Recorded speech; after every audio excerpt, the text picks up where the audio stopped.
It's educational, it's new, it's exciting, and yes, you are a part of it.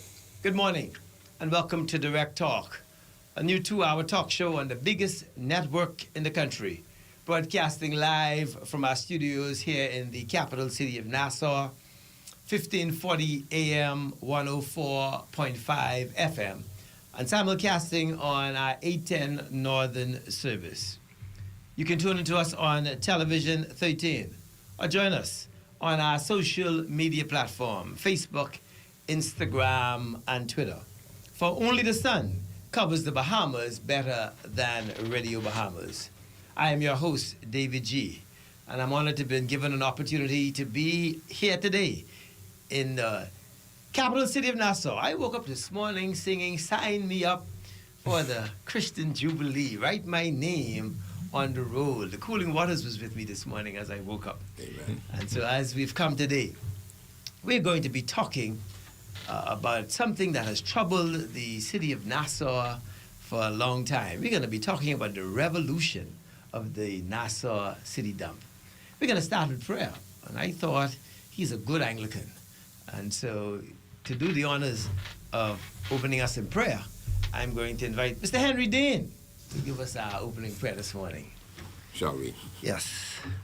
Father, we give you thanks for bringing us through another day to this moment in time. We celebrate your grace. We honor you. And as we proceed, we ask that you will guide, direct us in our thoughts, in our presentations. And most importantly, Lord, we ask that you will bless the Commonwealth of the Bahamas during these trying times. Stay with us, abide with us, and may it all be done to your honor and glory. In Jesus' name, amen. Amen. Amen. The Lord be with you. And also with you. Amen.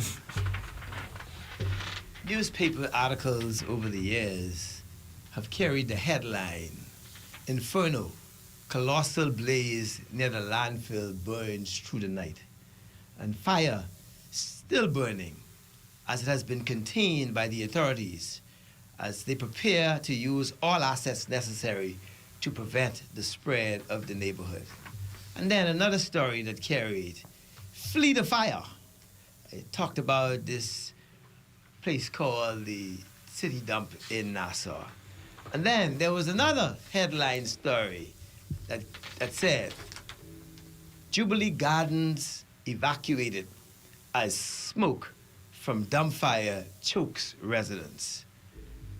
It has been a nightmare for all of the governments. It's been a nightmare, I'm told, for pretty close to over maybe 50 to 60 years. But now there is, I'm told, some order to this wonderful landfill in the capital city of Nassau. So we're going to be talking about the revolution of the Nassau city dump in the first half.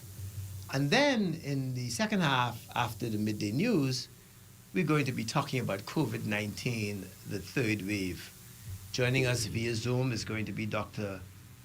Nakia Forbes. And joining us in studio is going to be Mrs. Mary Walker. She is the hospital administrator, and she is an infectious disease specialist. Also joining us in studio is going to be Dr. Carol Burnett. She's the medical chief of staff in the second half. I invited him back. He was a part of the show. The second show we had when we talked about COVID-19, is it real?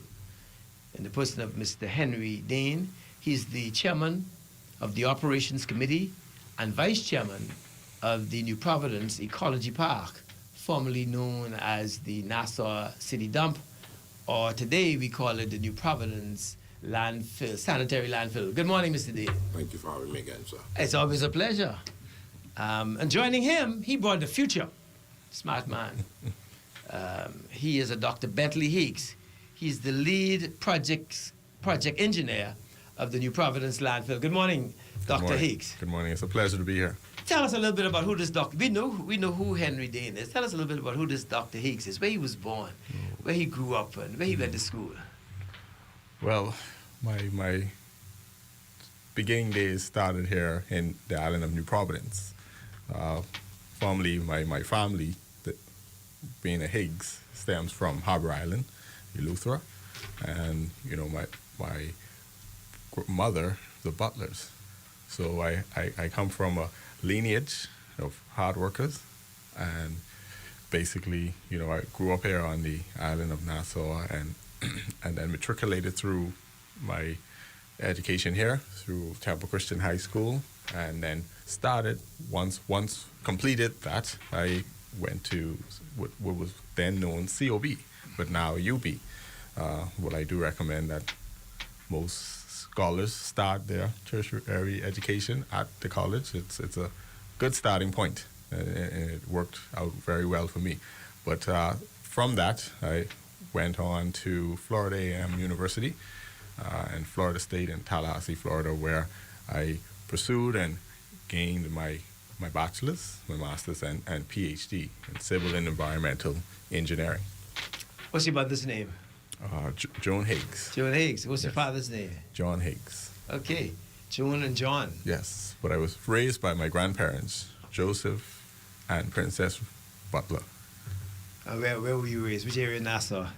That was Highbury Park. Okay. Yeah, Soldier Road, Highbury Park. Yeah. Welcome. Yes. Mr. Dane, Sir. talk a little bit about this plague that has been a part of the city of Nassau for as long as we can remember. Well, I've been in the garbage business since 1987. Sanitation. Yeah, sanitation business, waste business since 1987. And prior to me becoming involved, the landfill was at its present site, and there used to be fires. There used to be scavengers, lack of organization. And since then, we've experienced any number of fires, really some dangerous events. And it began, our involvement, my group's involvement, began under the FNM when Earl DeVoe was the Minister of Environment, when we first made an attempt to get private management of the landfill. That didn't happen on that occasion. Going forward, under the recent PLP government, Christie's administration, we had put together a proposal. There were 8 of us: Impact Waste, United Sanitation, Superior Waste, 360 Waste, Burma George Waste, Bahamas Environmental, and Waste Not, and Bahamas Waste. There were 8 of us at that time, and we had sent in a proposal to the then government. It was rejected by the then government, and when the FNM came to power, the 8 of us became 7 of us because Bahamas Waste chose to submit a proposal on their own or with other partners, and the FNM government agreed that my group of 7 plus Providence advisors. In this process, we had identified Providence to help us in securing funds to provide equity and provide funds to manage the process, because most of us were not, we had dreams, right? We had ambition, yes, but funding was a challenge. Yes. And we invited Kenco and Providence advisors to the table to give us that financial backing. Providence owns 40% of New Providence landfill, and Waste Resource Development Group, the 7 of us, own the balance of 60%. And our collectiveness, we provided the proposal to the government, and I want to, right at the onset, give credit and express appreciation to the Minnis administration and to the Minister of Environment and the Cabinet at large for the support that they show us, or have shown us, and we don't take it lightly, because as I thought of it coming here this morning, we who have the management contract with the government, the most of us, as I indicated a few minutes ago, would not have had the means to provide funding for this. We use Providence, but the government's action provided us with some solidness, some backup, some confidence, and it says to us that the government has finally decided that there are people, locals, who can do things, and that there are locals who need push, and that's where we are today. Okay. Beyond that, I think the government was waxed by the constant fires every year, 2-3 fires, and they wanted to rid themselves of the management of that problem. They probably figured that in-house there may have been the talent, but there may not have been the will. And so, yes, they went out and we got it. And there are landfill fires everywhere we go, every country. It is how we deal with it. And for us, at the New Providence landfill, we have purchased a considerable amount of equipment. We have our own fire engine at the landfill, okay? We are proactive in our behavior. We know that to mitigate against the fire, we have to have a supply of soil. That if fire comes, you smother that right away. And so that has been our success story. We have planned ahead. We've invested ahead.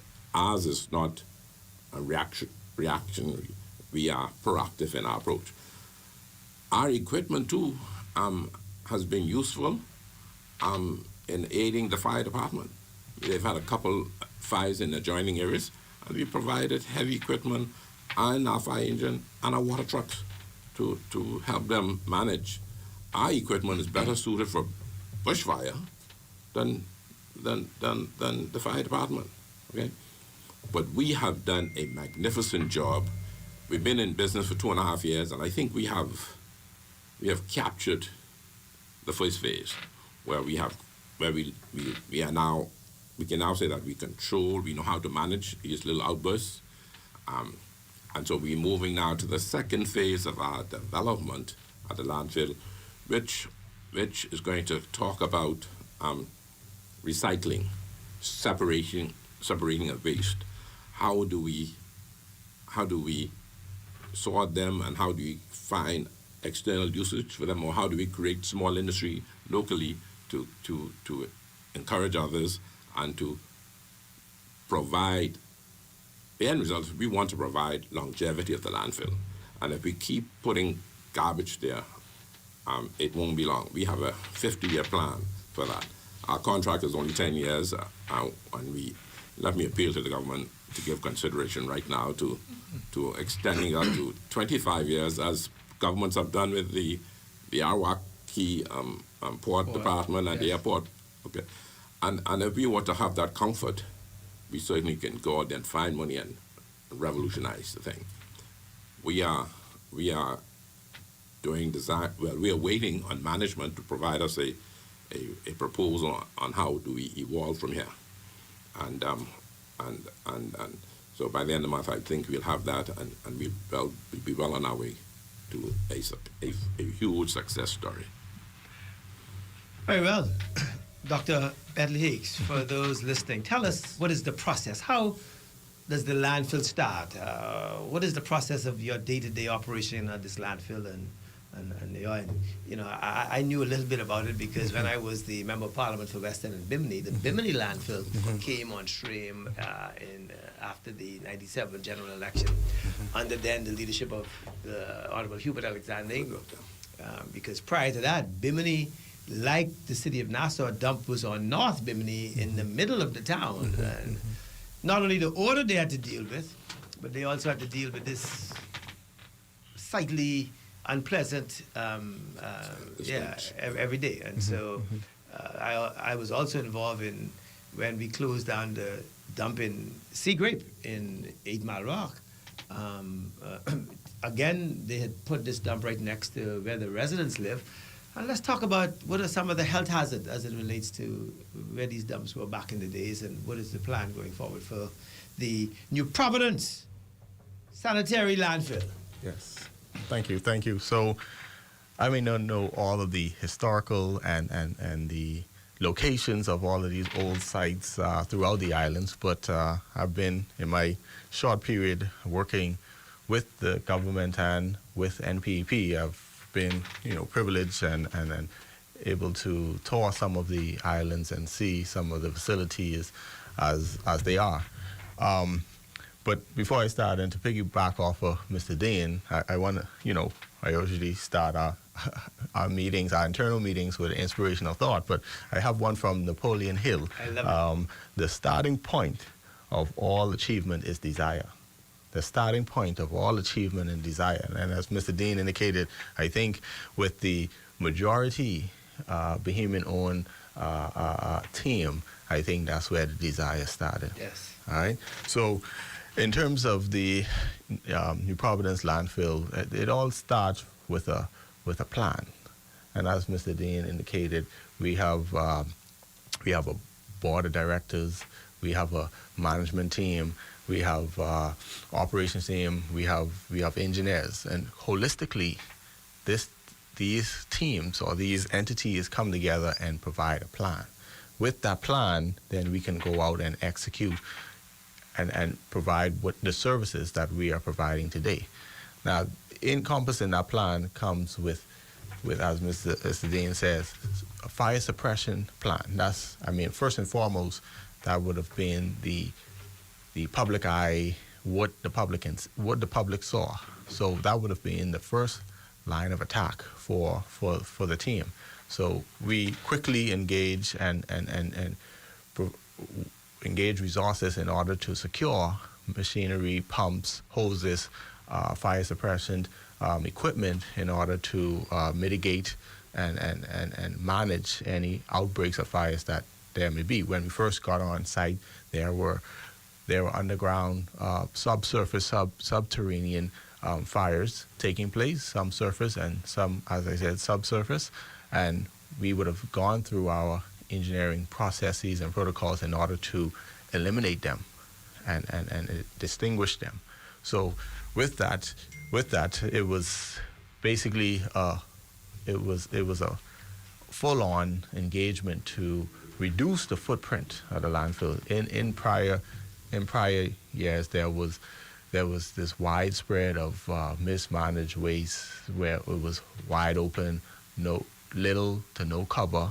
That is the disaster that is the recipe for disaster. So basically, with the new management, we provide reduction in the footprint. What that does is provide control, safety, and mitigation against fires, and that is helped with engagement with private and public entities to source cover material. Cover material for the landfill is imperative. At this stage, as Mr. Dean indicated, we are in the first stages. Basically, if you look at a balance or scale, we were basically below zero. We came in the negative. So we were coming in a disadvantage. But despite the disadvantage, we we took it as an advantage, and we turned it from a disaster to a success. So now as it stands, we I wouldn't say we don't have any fires, but when we do have a fire, we have a response plan, we have a response team, we have health and safety measures in order to deal with them quickly, rapidly, and expeditiously in order for it to not become a full-blown fire that's out of control. But in most cases, if it occurs, it's because of the disposal of flares, batteries, cell phones. You'll be surprised. Cell phones, you see on the news the other day, Samsung talked about their battery overheating, expanding, exploding. These are the type of things that can occur in the landfill that would trigger some of the fires. You have flares, marine flares. We accept all of the waste. So you have old boats, old jet skis come in. When they're demolished or machines come in contact with these marine flares, they explode, right? So these are the type of things that now we see from working for 2 years, that we put in measures to, once we get a boat, we inspect it before it is taken to the next step for destruction. So between those things, we now, I think we have a pretty good, well-oiled machine. There's still room for growth, and the infrastructure needed, I encourage, and as Mr. Dean indicated, if given more time, definitely the infrastructure, the revolutionary stages of where the landfill needs to go could happen. Mr. Dean, how much acres of land do you presently have? And what is the process when you receive waste at the site? How is it managed? Well, because there's no sorting, a truck comes in loaded with all kinds of stuff, and our people direct to a tipping area. So the truck goes up and just offload. We have machinery that will come behind and spread it. And every night we ought to be putting fill on top of that. There is no charge. The government absorbs all the charge for that. At the front of at the entrance of the landfill, near to Tonic Darling, there are about 10 dumpsters, and those are there to encourage households to, when they build up an extra garbage or the garbage truck does not come in a timely manner, to put in the back of your car on your truck and bring it there to offload. That is somewhat of a depot, and that is to encourage the maintenance of cleanliness around the neighborhood. And that's where we are.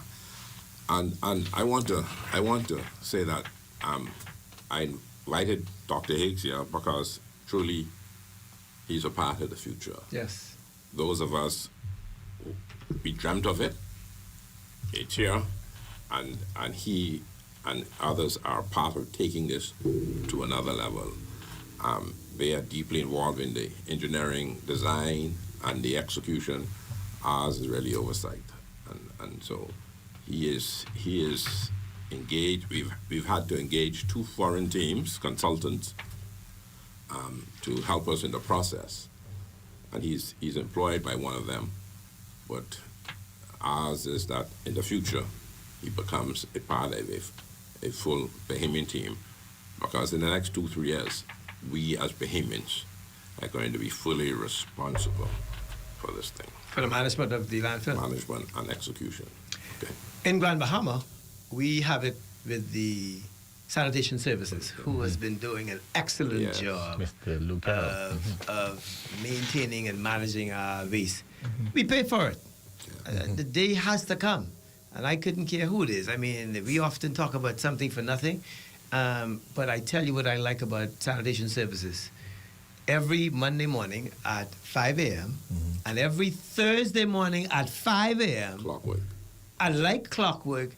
that garbage truck pulls through my corner, and we put our garbage in a plastic bag, not just throw it into no big container, because I grew up in 8 Mile Rock, and I used to see where first they had those metal bins, and so you had to have 2 men who had to strenuously pick up this garbage and throw it. What can we do to encourage the persons in Nassau to begin to put their garbage now in plastic bags and on a timely basis put it out to the road so that those persons who are picking it up can take it away? It has to involve the government.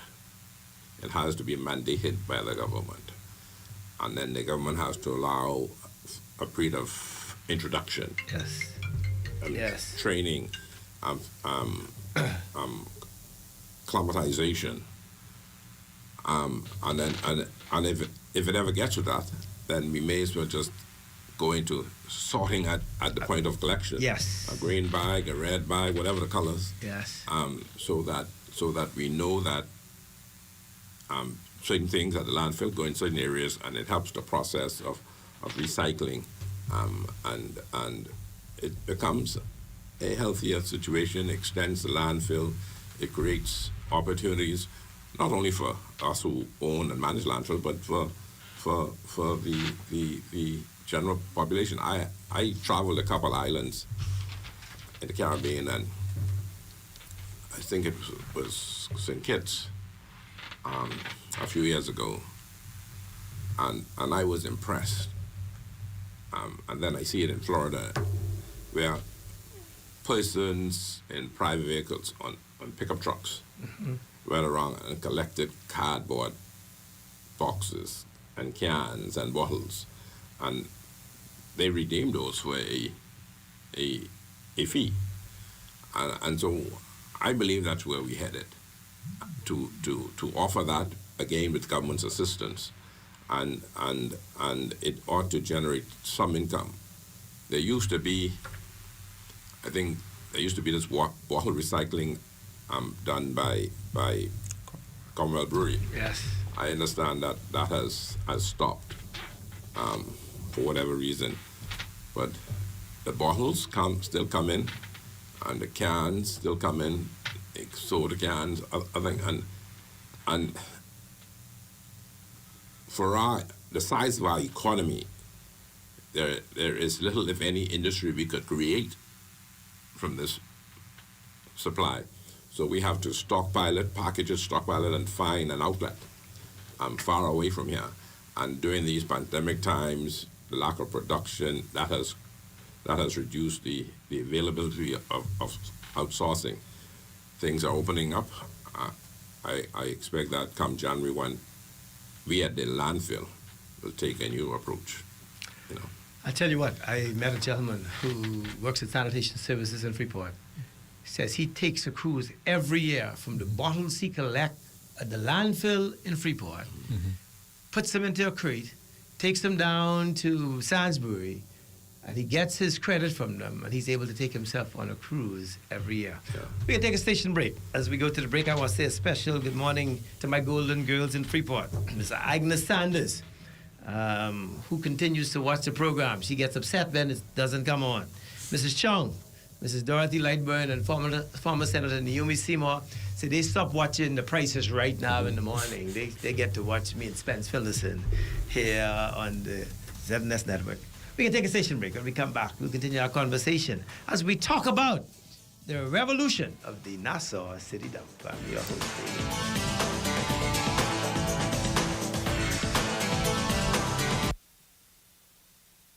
Make your company representative stand out through an embroidery design on your uniforms from Janae's Uniform Center, Chesapeake Road. Janae's utilizes the latest state-of-the-art embroidery technology to monogram large and small quantities of shirts, caps, bags, and other articles. If you don't already have a digitized logo, Janae's can design and digitize your idea and bring it to life. Then install the logo of your choice from their large selections of 27 stock colors of golf shirts in cotton or dry fit, caps, or workwear. Call 394-8385 or 6 or visit www.janaes.com. It is normal to feel overwhelmed, lonely, scared, or sad during a crisis. Coping can be difficult when your daily schedule is interrupted.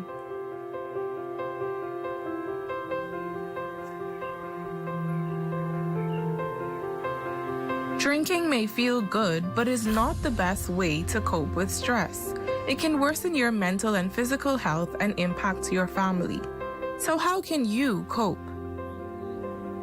Keep physically active, like taking a walk or dancing. Cook and eat nutritious food, including fruits and vegetables. Engage in indoor activities like playing games and staying connected with family and friends. Meditate, encourage yourself, or enjoy music. Still feeling overwhelmed? We are here to listen. This message is brought to you by these partners.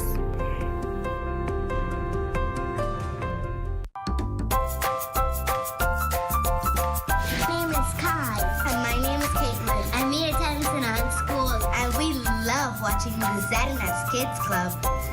My name is Kyle Jones. I go to one-on-one preschool and I love watching the ZNS Kids Club. Hi, I'm Toronto Fairview Academy and I love watching the ZNS Kids Club.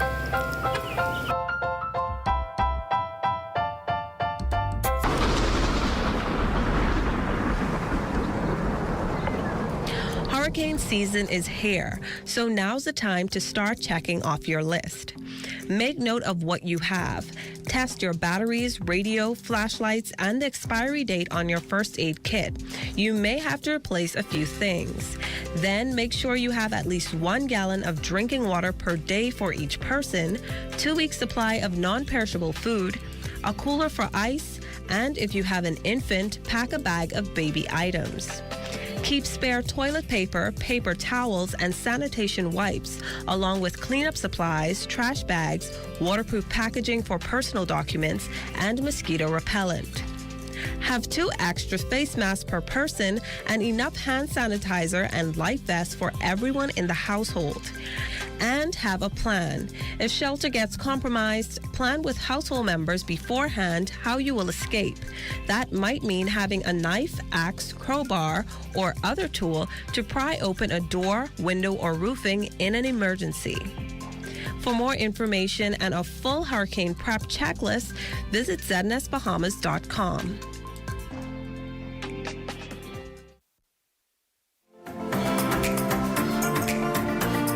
The 2021-2022 budget through the Access Accelerated Small Business Development Center, SBDC, qualified preschool operators may be able to lease land to build or expand their facilities, receive a $25,000 grant, and secure concessions and tax breaks on construction materials.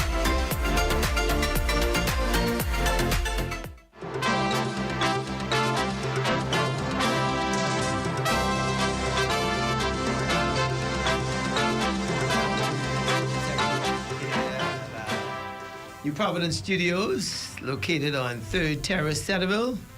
Driving to work this morning on Collins Avenue, man, those Ponciana trees were in full bloom. I mean, we live in the best country on God earth. The mango season seems to be coming to an end now. Yeah. Well, the hairy mangoes, that is. I guess the mangolas are still on some person's tree. The dilly. And this morning I woke up thinking about going in the pond for custard apple. It's back in Holmes's Rock, back in the days. They were the good old days growing up, when you find that sweet milk to mix with that custard apple, and it gave you that wonderful feeling of the family islands. So a special good morning goes out to Maria and Jimmy Dorset in Freeport, Grand Bahama on Settlers Way, coming from their beautiful daughter, Carolyn. And then Carolyn also wants to send out belated happy birthday greetings to Raquel Edgecombe and Lisa Gomez, who would have celebrated, I think, a few days ago. Before we went to the break, talking about the revolution of the Nassau City dump, what can we do, Dr.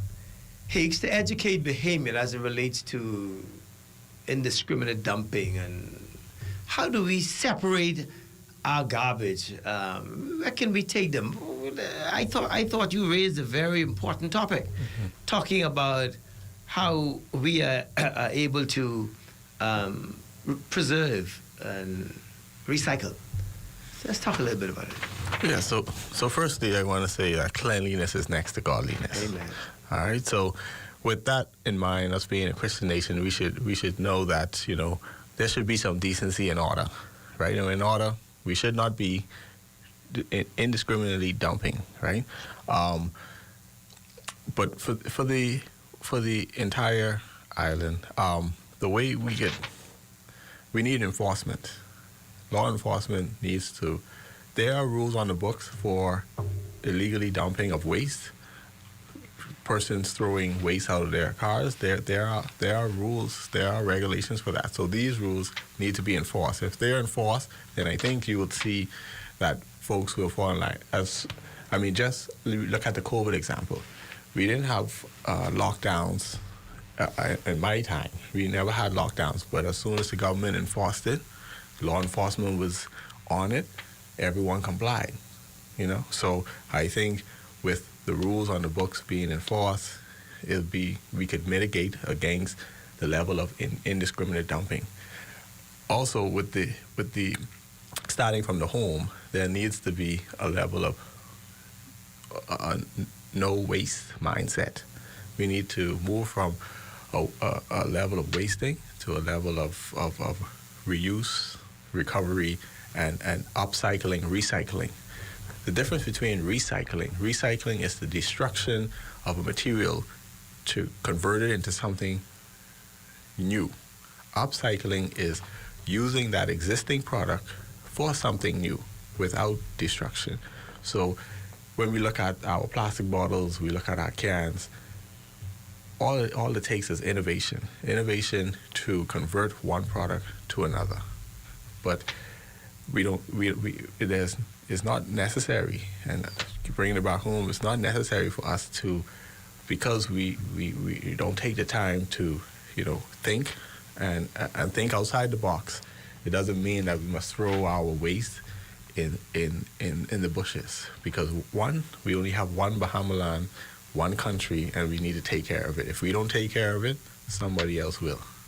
And not only in the bushes, but they throw it in the sea, throw it on the beaches. It's amazing. Yes. What are the challenges at the landfill now, Mr. Dane? Well, the only major challenge I think we have is what Dr. Higgs alluded to, in that people coming to the landfill ought to be respectful. Know that there are some combustible items that shouldn't be thrown into garbage. I've had 2 garbage trucks burn because fire was in the garbage bin and we didn't notice it. And so, you know, those kinds of things happen. We want the users to be respectful, because our people are there to guide when they come, so that we could have a level ground. We want the public to know that, again, we have this receptacle at the front, so you don't necessarily have to come all the way to the back.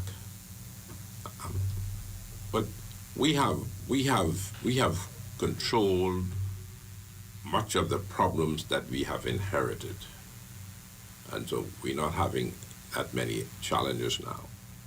And again, we want to commend the team that we have on the ground. They have done a wonderful job for us. Have you been able to keep the staff that was there previously? Most of them have stayed with the ministry. Okay. A handful of them have stayed. Okay, and they are valuable too, because they have brought some experience to the table.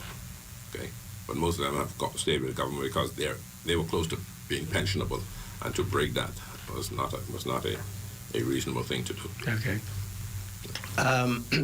It is quite evident you gentlemen have revolutionized this new thing called what we used to call dump.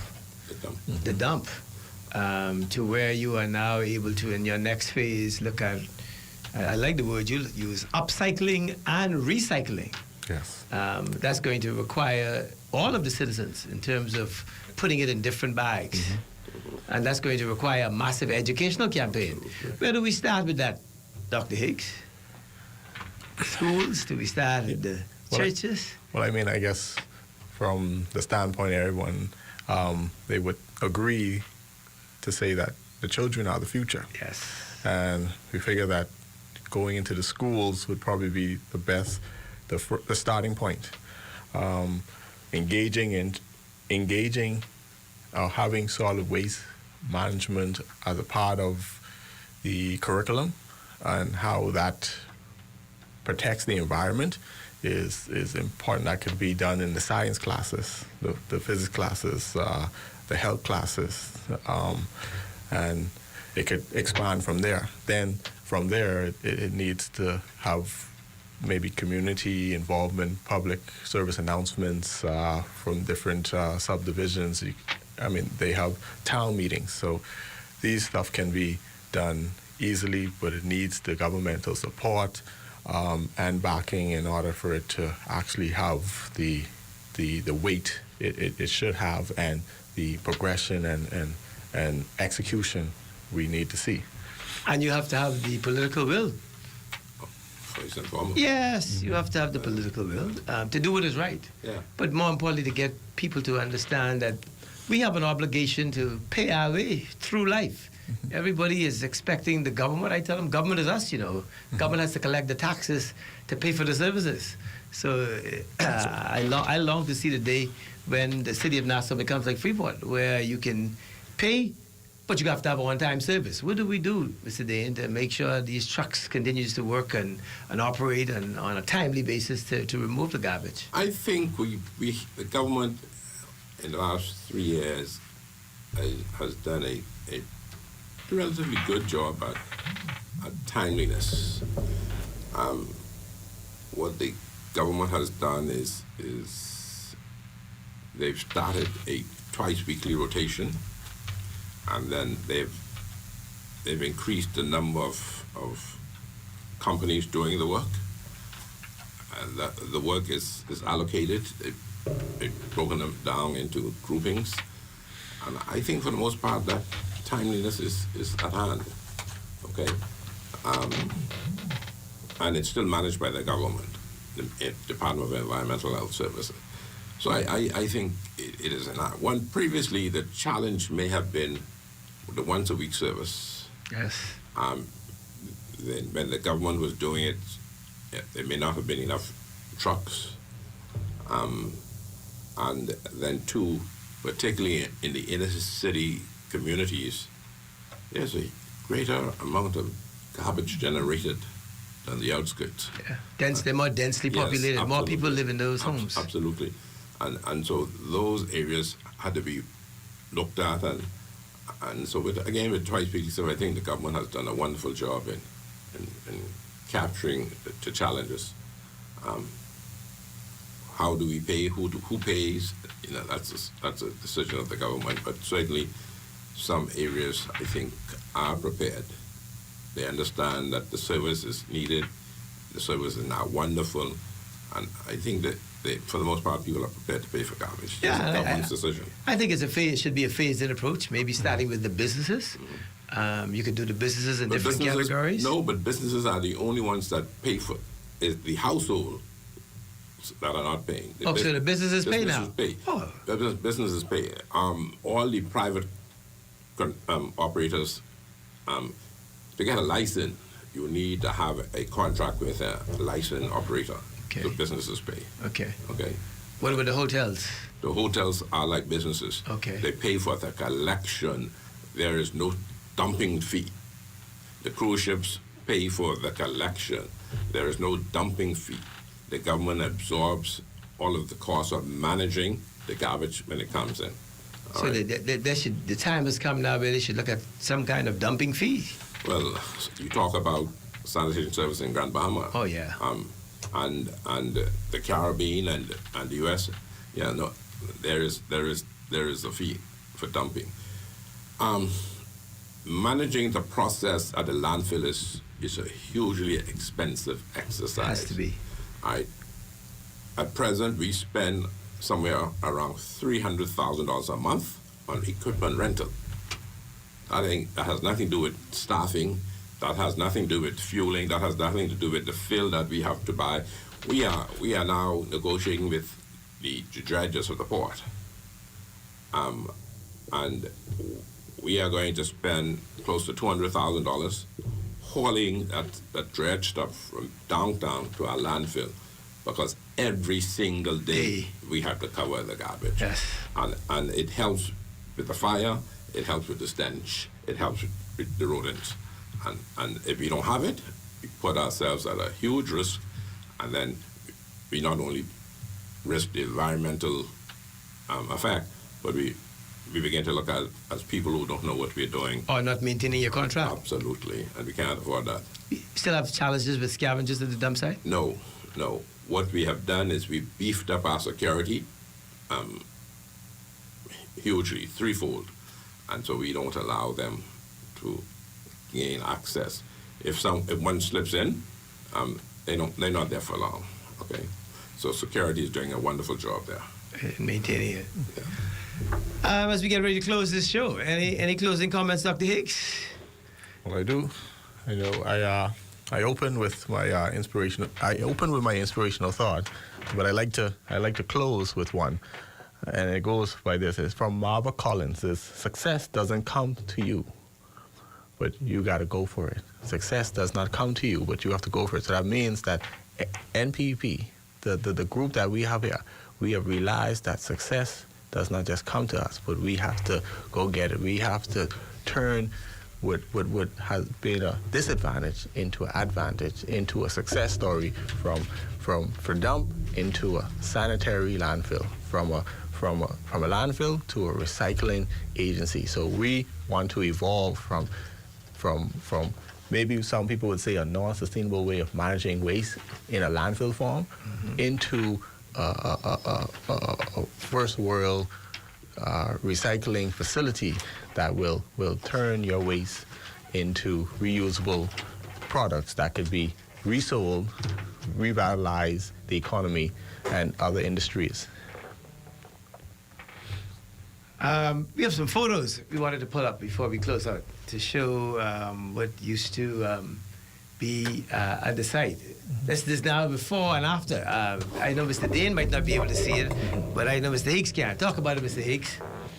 Yes, as I would have said earlier, when we took over the site, there, as you can see to your left, the before picture, there was large areas of exposed waste, right?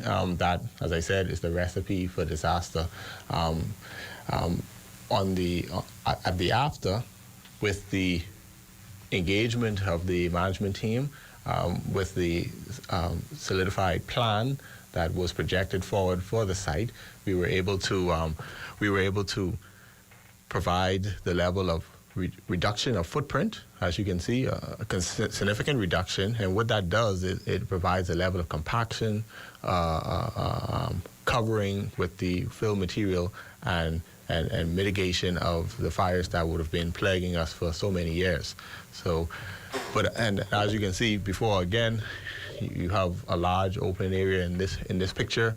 Haulers having to step into waste, and it's a messy job. I saw. It's a messy job, but on the after, when you have a well-organized disposal point, a tipping pad, then you have waste haulers not having to get out their trucks to step into waste, but they step on a level platform where they can safely open their trucks, their doors, and offload of waste so it can be properly managed at the landfill. We have a Miss Culmer on line 3. Good morning, Mrs. Culmer. Well, good morning. I have been holding for almost the entire show, and I was determined to do so because I want to say congratulations to my modest brother. I had no idea that he was involved in something so grand. Congratulations, my big brother. Your younger brother. Thank you, Sheila. I said my big brother. I didn't say older. And I'm just wondering if Dr. Hicks Are you the Hicks from Augusta Street? No, ma'am. No, ma'am. Okay. But congratulations to both of you and to you, Mr. David G., for a very good show. One that I have learned to appreciate because I used to be affected by the inhalation of the smoke coming from the dump. Henry, hey, look here. I'm proud of you. I am proud of you. You never ever talk about it. Congratulations, my boy. Gerald would have been proud of you. Amen. Okay, thank you. Yeah. I enjoyed the show. Thank you for holding on. Sorry we took so long to get to you. Well, it was worth the wait. Amen. That's Henry, you know. That's your big brother. That's my big brother. Have a good day. Okay. You've been able to put together a conglomerate of companies. We got to encourage more Bahamians to adapt what you all have been able to do. I often remind persons that this started probably with the Bay Street Boys way back then. One day I'm going to do a story on the history of the Bay Street Boys. I'm one who don't believe we should divide this country in color. We didn't have no decision on where we were going to be born, who we were going to be born to, and where we were going to be born and when. And wherever you are, if you are Bahamian, you are Bahamian. Mm-hmm. But we've seen it with the Sunshine Boys in the, might have been sometime in the 50s, so 60s. Wonderful group of Bahamian of different political persuasion who came together for the common good. And the common denominator was they had a mind to work. Mm-hmm. I see it now in this group that you've put together. So I want to congratulate you and the group for coming together, but more importantly, finding the people who had the financial resources to be able to assist. Absolutely. Because a conglomerate like this requires funding somewhere along the line. Right. And we have to give it to them. We've had our fights, but we are a team. Who have it in the boardroom? We are a team, and we see this as only the beginning of other things. And I want to encourage the government to favor other groupings like us. Those group of Bahamians who have good ideas, but who lack financial capacity, but challenge us to put it together. And I believe that if we were to continue this kind of connection, more and more Bahamians will be lifted up, More and more will be lifted up, and that's where we need to go. So that the more we are lifted, the more we have locals investing, the greater the spread of this joy. I agree. Any closing comments, or that's your closing? That's my closing comments. we thank you for having us. How's it to the church? The church, St. Agnes. Yes. Wonderful. Wonderful. There is a third wave of this COVID-19. I know you've taken your 2 shots. So you were one who was affected with COVID. Any comments as it relates to encouraging others to do the same? I say what I say to people now. I don't wish that on my worst enemy. My experience has been a bad one, and that has not been the worst that I've known of. I invite Bahamians to take it, and there are some apprehensions, but it is the best defense that we have now. And if our lives are going to be returned to any degree of normalcy that requires us for movement up and down, it is the passport that we need, the vaccination. I encourage Bahamians to take it. When we come back for the second half after the midday news, we're going to be talking about the COVID-19, the third wave. Joining us is going to be Dr. Nikita Forbes via Zoom. We're going to have in studio Miss Mary Walker, the hospital administrator and an infectious disease specialist, and Dr. Carolyn Burnett. She's the medical chief of staff as we continue our educational process on this deadly disease, COVID-19. Is it real? You tune into Direct Talk. I'm your host, David G. As we go to the news, go to the station for a news break.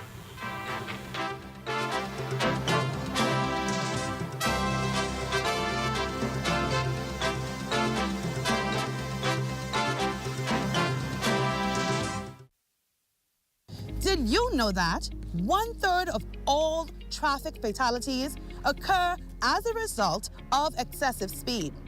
Excessive speed impedes a driver's point of perception, which affects braking distance. In the inner city, residential areas, and high pedestrian traffic areas, the speed limit ranges from 15 to 25 miles per hour. On the outskirts of the island, especially where a sign is not posted, the law dictates that the speed limit shall be 30 miles per hour. The maximum speed limit for the Commonwealth of the Bahamas is 45 miles per hour. Here are some safety tips for you. Avoid aggressive and distracted driving. Reduce excessive speed and drive at the appropriate speed to suit the current road conditions. Avoid operating a vehicle while impaired by alcohol or drugs. Be vigilant and always maintain good visibility of the road, and be mindful of other road users, such as pedestrians. Leave out in a timely manner to compensate for potential traffic delays. Even one life lost to traffic fatalities is one life lost too many. On behalf of the Royal Bahamas Police Force Traffic Division, please slow down. This public service announcement is brought to you by FG Insurance Agents and Brokers, the Royal Bahamas Police Force Traffic Division, and the Broadcasting Corporation of the Bahamas. Andros is the #1 bone fishing destination on our planet. Sports fishermen visit our flats every year to participate in one of the most fulfilling outdoor activities known to man, fly fishing. And guess what? It's 100% sustainable. Without areas like the west side of Andros, sustaining this industry would be absolutely impossible. So let's take care of nature, and nature will take care of us.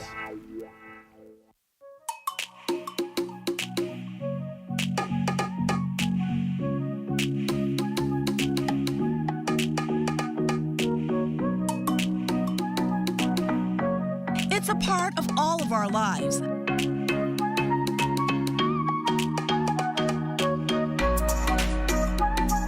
ZNest TV is where we go for information,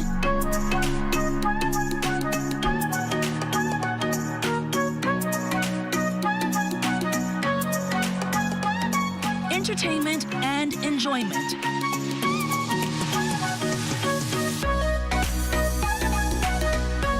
ZNest is there with something for everyone.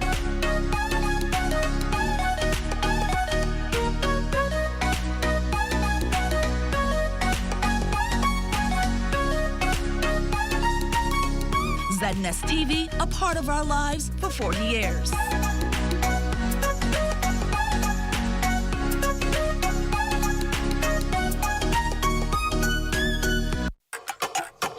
There's a pandemic going around. We have to work hard to stay around. Keep yourself and your family safe. And thank God for amazing grace. There's a solution you must choose. It will help me and help you too. It's available everywhere. Don't take too long, I'll meet you there. I got mine, you get yours. Get vaccinated. I got mine, you get yours. Get vaccinated. It's protecting me, protecting you. It's protecting the country too. I got mine, you get yours. Get vaccinated. I got mine, you get yours. Get vaccinated. I got mine, you get yours. Get vaccinated. It's protecting me, protecting you. It's protecting the country too. I got mine, you get yours. Get vaccinated. Make your appointment today at vax.gov.bs.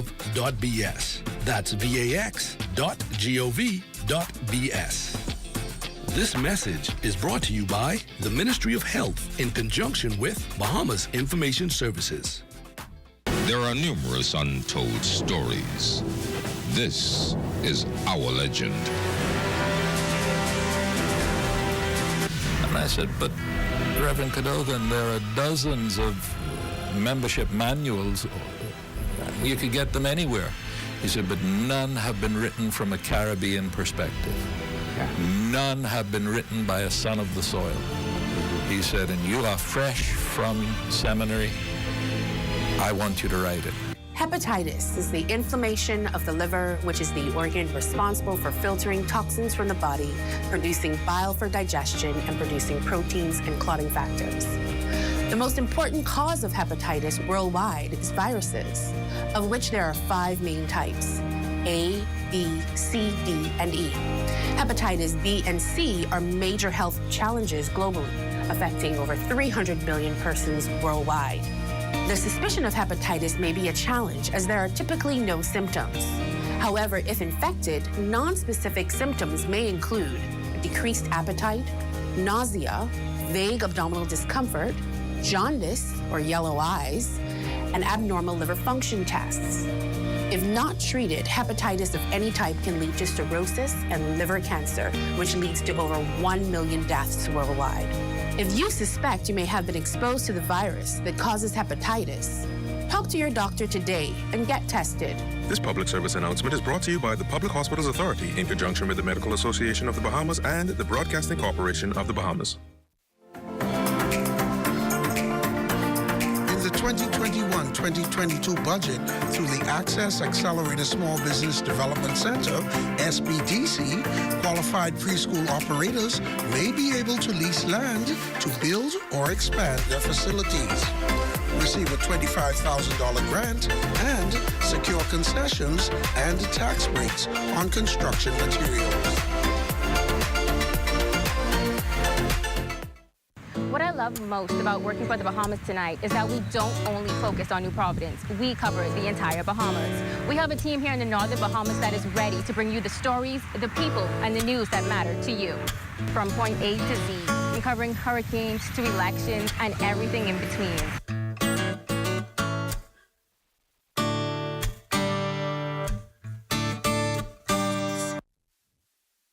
Network, and by extension, the Broadcasting Corporation of the Bahamas.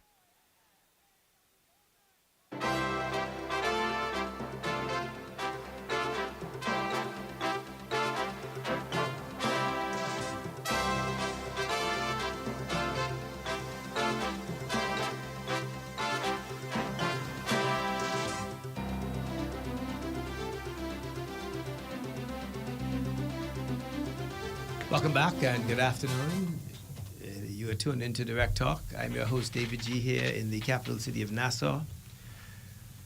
On Tuesday, the 4th of May, the second show I was privileged to do here at the Broadcasting Corporation was entitled COVID-19, Is It Real? At that time, we had our guests that included persons like Dr. Jane Turnquest, Mr. Silbert Mills out of Abaco, Dr. Jane, Mr. Henry Dane, Fred Clinton Jr., Mr. Earl Thompson, Dr. Simeon Hall.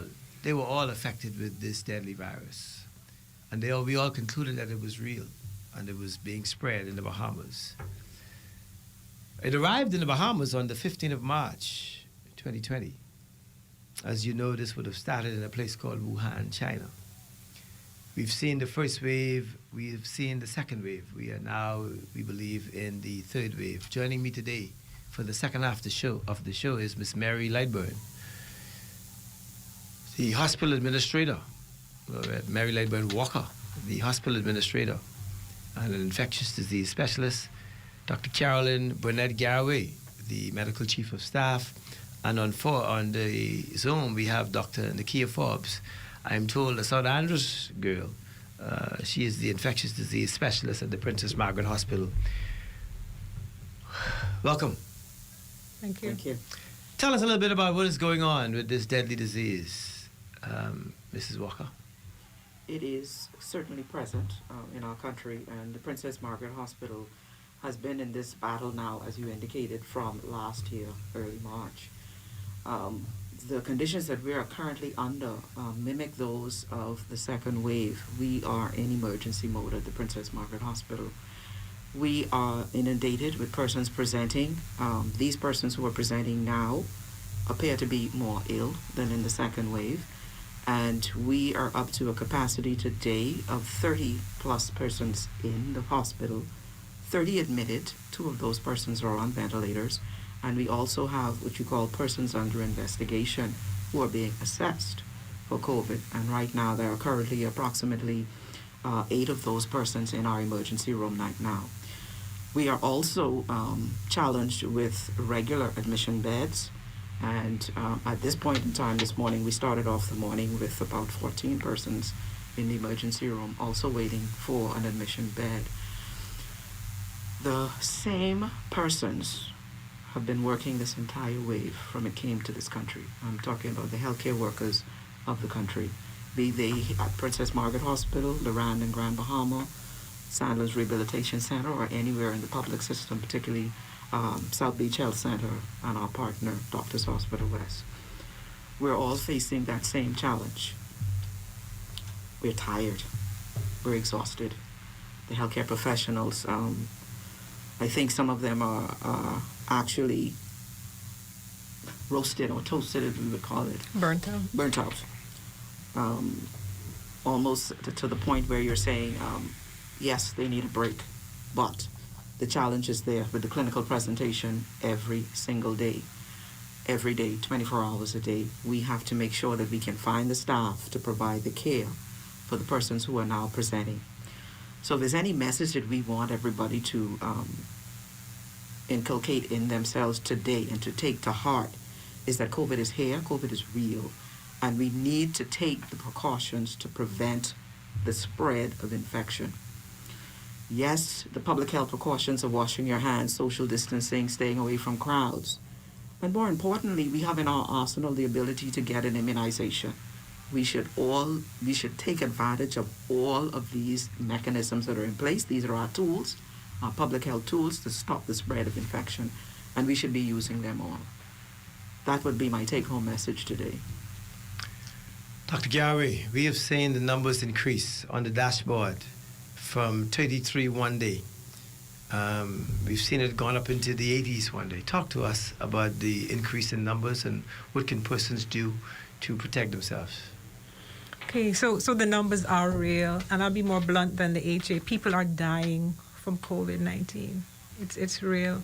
It's affecting everybody now. I mean, you have friends, you have colleagues that are sick, that are dying.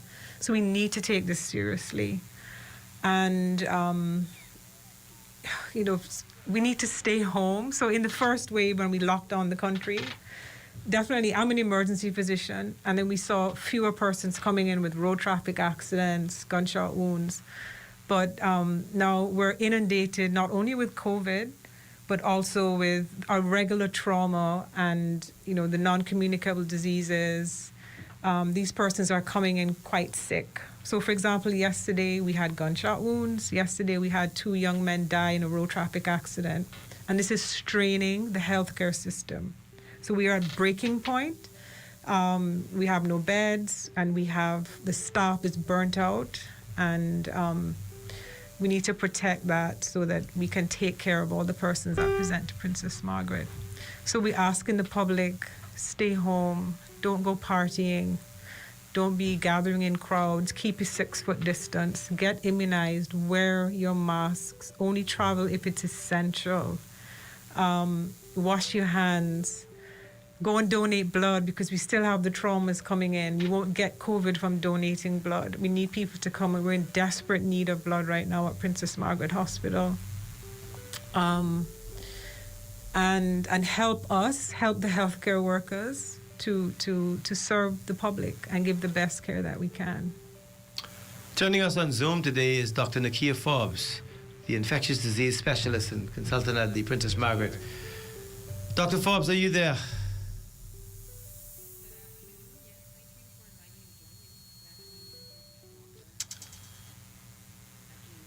Confirm for me if you have Dr. Forbes on Zoom. Dr. Forbes, are you there? Are you hearing me? Yeah, I can hear you now. Oh, good. Good afternoon. Good afternoon, Mrs. Walker and Dr. Burnett. Good afternoon, Bahamas. Thank you for inviting me to join you. Talk to us about the spread of this COVID-19 third wave here in the Bahamas. What is the message we want to send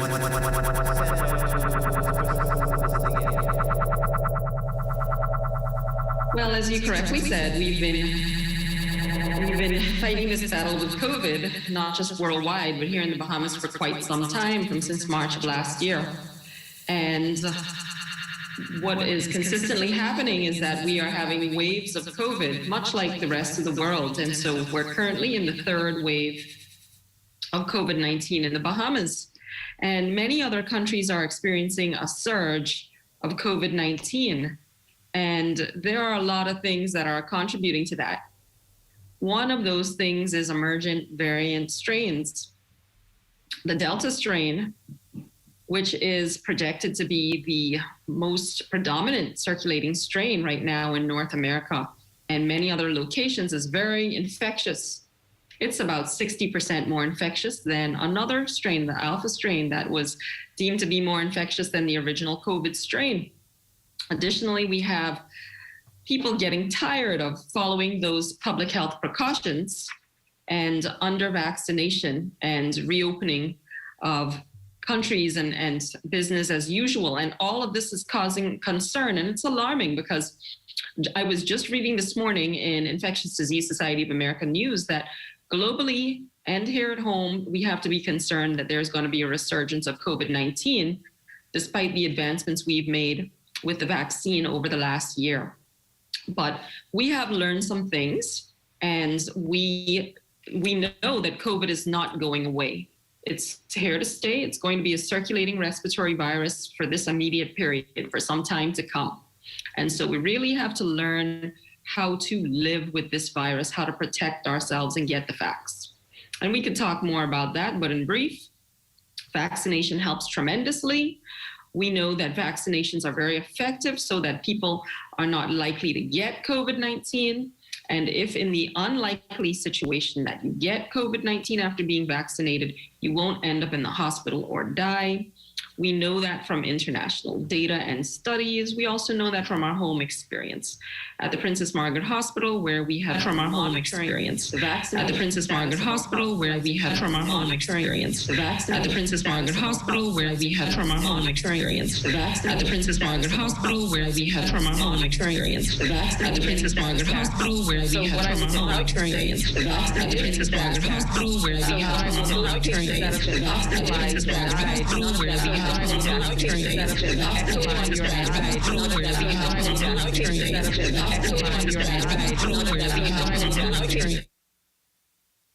Yes.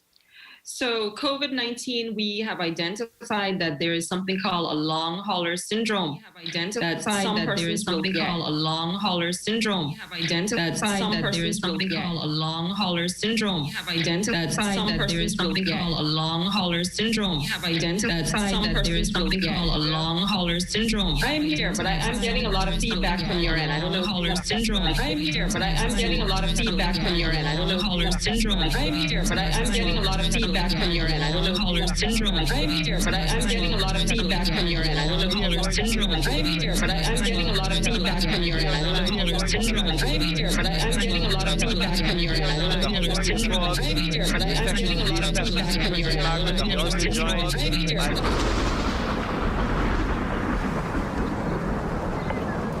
Hurricane season is here, so now's the time to start checking off your list. Make note of what you have. Test your batteries, radio, flashlights, and the expiry date on your first aid kit. You may have to replace a few things. Then make sure you have at least 1 gallon of drinking water per day for each person, 2 weeks supply of non-perishable food, a cooler for ice, and if you have an infant, pack a bag of baby items. Keep spare toilet paper, paper towels, and sanitation wipes, along with cleanup supplies, trash bags, waterproof packaging for personal documents, and mosquito repellent. Have 2 extra face masks per person and enough hand sanitizer and life vests for everyone in the household. And have a plan. If shelter gets compromised, plan with household members beforehand how you will escape. That might mean having a knife, axe, crowbar, or other tool to pry open a door, window, or roofing in an emergency. For more information and a full hurricane prep checklist, visit ZNSBahamas.com. Colon cancer is the 3rd most common cancer affecting Bahamians. Your risk of developing colon cancer is increased if you have a personal history of colorectal cancer or colon polyps, a family history of colon cancer, or inflammatory bowel diseases such as ulcerative colitis. Other factors that can increase your risk of developing colon cancer are low fiber, high fat diets, a sedentary lifestyle, obesity, smoking, and alcohol. You can take steps to reduce your risk of colon cancer by making specific lifestyle changes. Eat a variety of fruits, vegetables, and whole grains. These foods contain fiber, minerals, vitamins, and antioxidants, which may play a role in cancer prevention. Drink alcohol in moderation or not at all. Do not smoke. Exercise with a goal of getting in at least 30 minutes each day. If you've been inactive, start slowly and gradually build up to 30 minutes. Also, talk to your doctor before starting any exercise program. Maintain a healthy weight. If you're at a healthy weight, maintain it by combining a well-balanced diet with daily exercise. If you need to lose weight, ask your doctor about healthy ways to achieve your goal. Colon cancer screening can also help to prevent colon cancer or lead to its early detection when treatment is most effective. If you're 45 years or older, speak to your doctor about having a colonoscopy or some form of colon cancer screening that may be appropriate for you. I'm Dr. Eugene Marcus Cooper. Pay attention to your health. Get the facts and discuss colon cancer with your physician today. This message is brought to you by the Ministry of Health in partnership with the Public Hospitals Authority.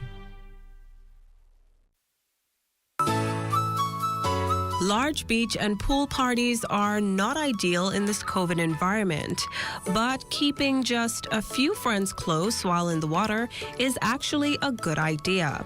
So here's another pointer. They say the more the merrier, and when you're planning on spending a day of fun in the water, that might be what you want to do.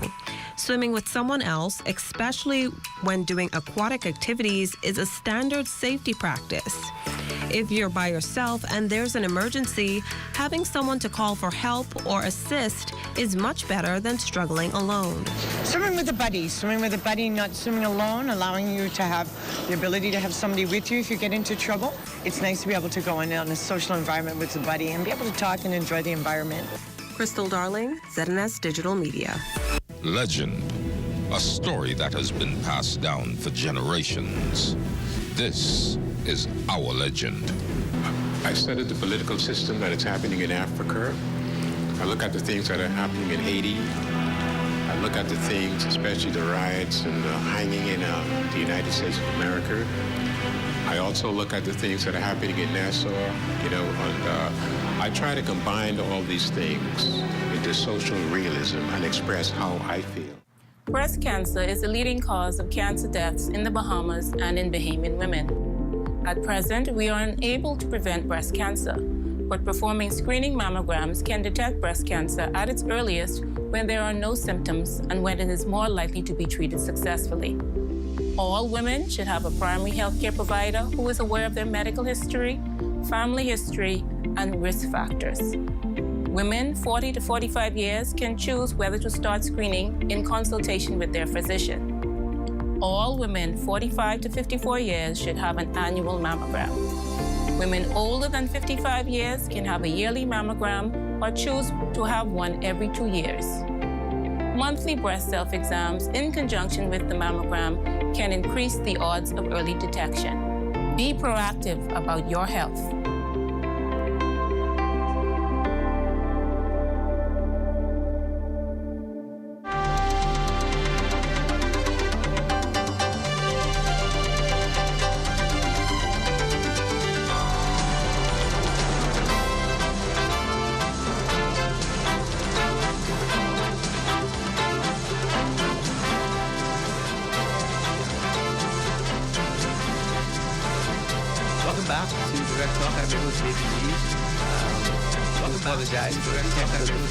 If Dr. Nikita Forbes is still on Zoom, are you there, Dr. Forbes? If Dr. Nikita Forbes is still on Zoom, are you there, Dr. Forbes? If Dr. Nikita Forbes is still on Zoom, are you there, Dr. Forbes? Are you there? If Dr. Nikita Forbes is still on Zoom, are you there? Are you hearing me? If you're not, we'll try and get you back. Are you hearing me? Technical producer, let you know when you're back on the line. Mrs. Walker, talk about how are you able to supply all these islands, rocks and keys? You able to supply all these islands, rocks and keys during this pandemic? You able to supply all these islands? In the management of COVID, we knew that we would have to get everywhere because we're COVID. We knew that we would have to get everywhere because we're COVID. We knew that we would have to get everywhere because we're COVID. We knew that we would have to get everywhere because we're COVID. We knew that we would have to get everywhere because we're COVID.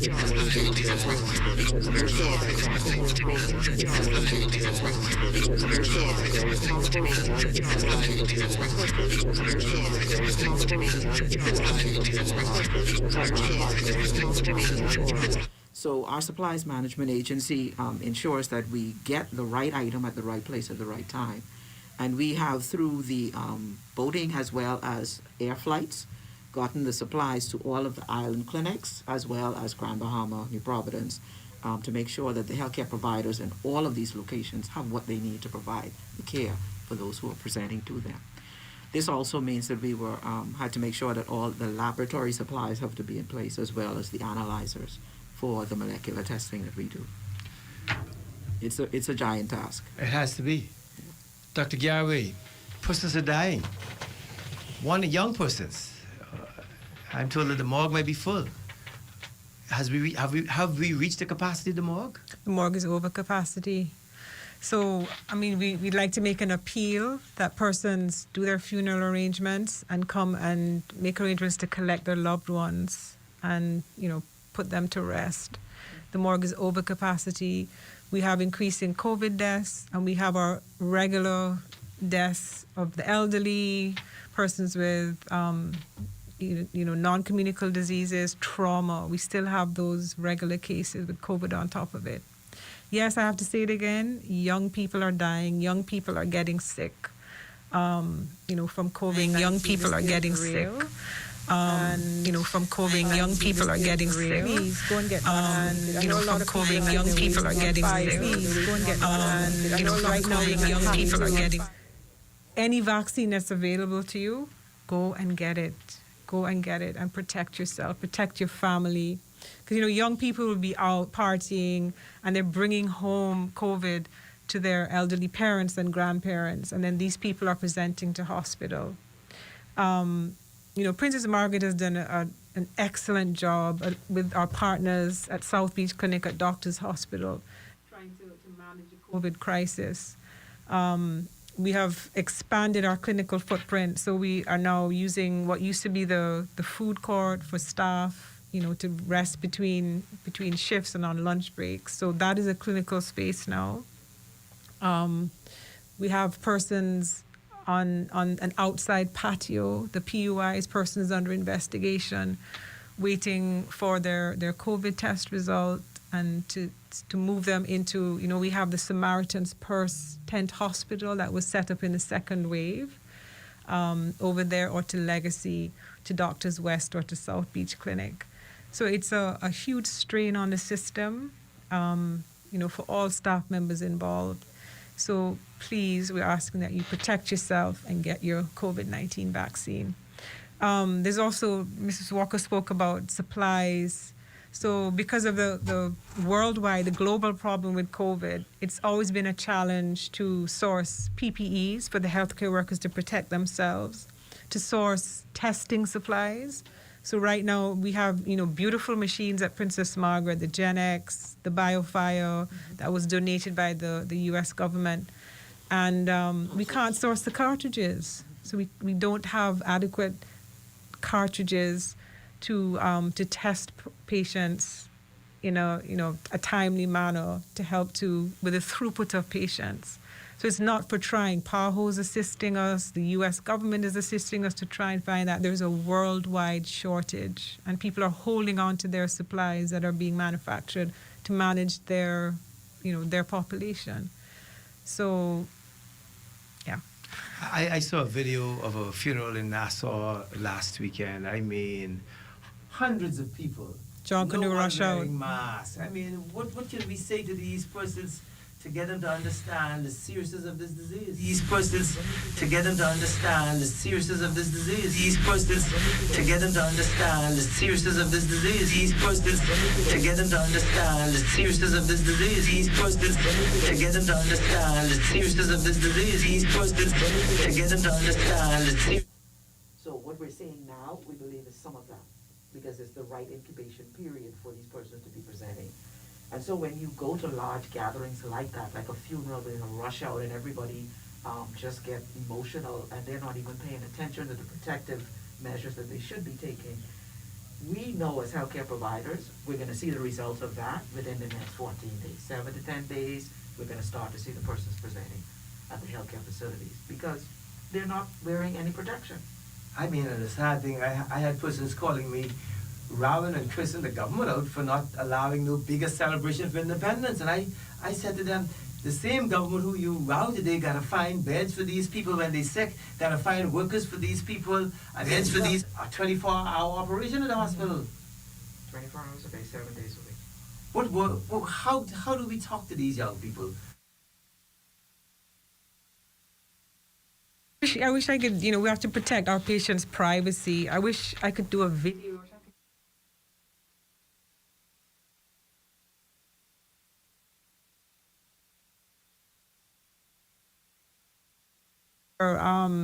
The impact on the healthcare workers. We had a gentleman that was, intubated on a ventilator for a week, and then a 38-year-old gentleman. You try your best, you try everything to save this life, and.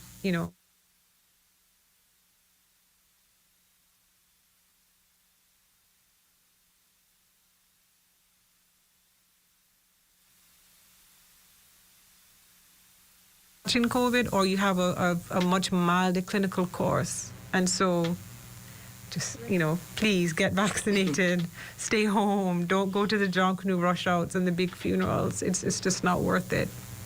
Is there a need for the government to look at heightening the restrictions?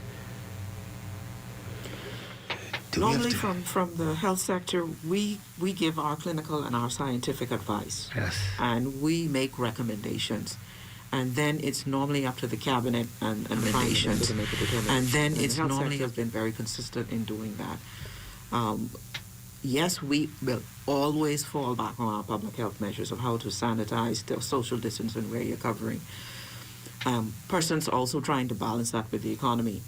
But if you start seeing a demographic where the younger persons now are getting more severely ill, this is your workforce. This is your workforce of today and for tomorrow.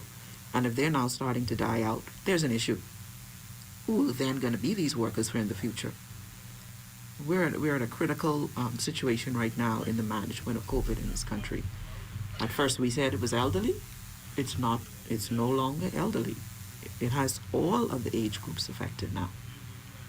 Very interesting. When Mrs. Mary Lightburn Walker walked into the studio, I said to her, I am fully vaccinated. You can dispose of your mask. She said, no, Mr. Wallace, I am wearing my mask for my protection. And so what advice would you give to persons who are fully vaccinated? Should they continue to wear their mask?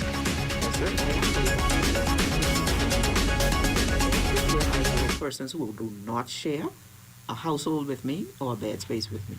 I always wear a mask. I always sanitize. I social distance. I don't want to take the chance of getting it. And the thing is, we're fully vaccinated, we have to continue these measures because you can still get COVID.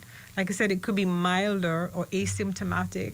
So it's almost like you're more putting people more at risk if you do get it, that you could spread it, not even knowing you have it. So even though you're fully vaccinated, you can still catch COVID and spread COVID. So we have to continue with the masking and social distancing. We're going to take a station. We got to find a way to get people to understand how serious this is. I often joke about it, and I tell people I love this social distancing so much. When it first came out, my wife was upstairs and I was downstairs. I told them if we were practicing that much earlier, there would have been more marriages probably still been together, but I said it only as a joke. But it is a very serious case. Persons have to continue to wear their mask. continue to wash their hands and continue to have their social distancing of 6 feet, because not only us are being affected, I see many other countries are being affected. I'm seeing some restrictions. I think it's France, where 1 million signed up in one day to go get vaccinated when the Prime Minister announced, or the Premier or the leader, that if you are vaccinated, you could continue to go out and go to the bank. But if you're not, you can't come out. Something drastic has to happen. We'll come back and talk about whether we need to reach for herd immunity, and we're going to see if we can get Dr. Nikita Forbes back on the line. We're going to take a station break. You tune into Direct Talk. I'm your host, David G. here, as we continue the conversation. COVID-19, the third wave, it is real.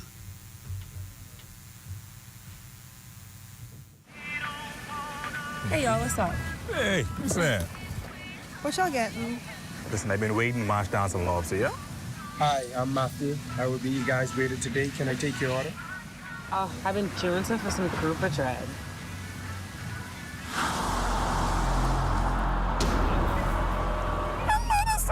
Y'all see this?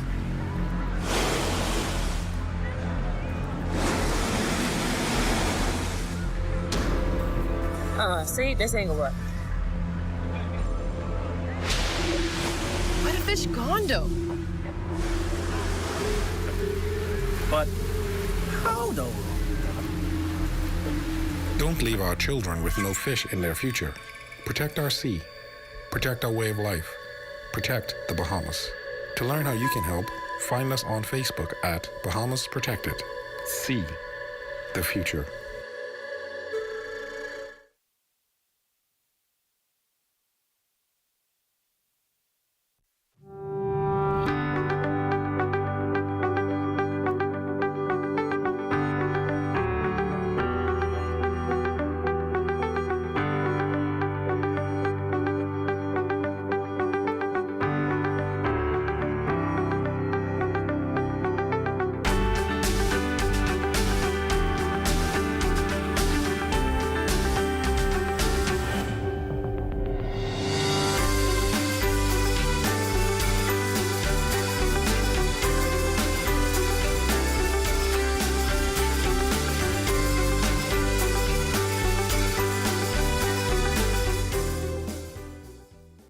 Diabetic eye disease is caused by changes in the blood vessels of your retina.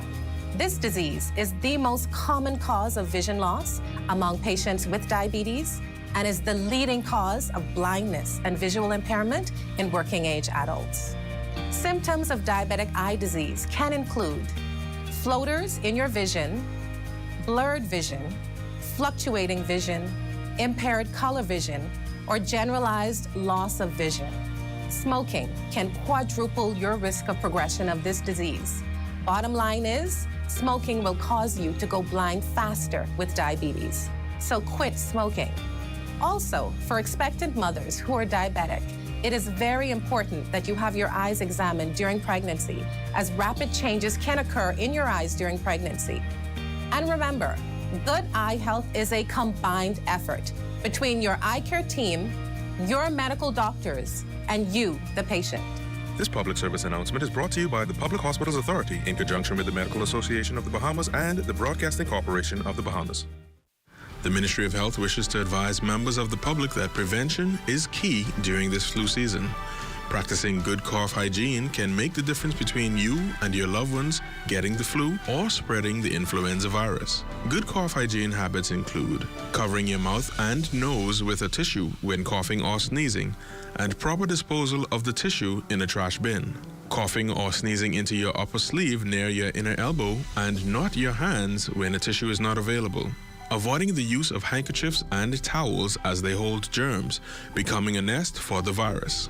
And frequently washing your hands with soap and water, which is listed as one of the most important steps you can take to avoid getting sick and passing the virus on to others.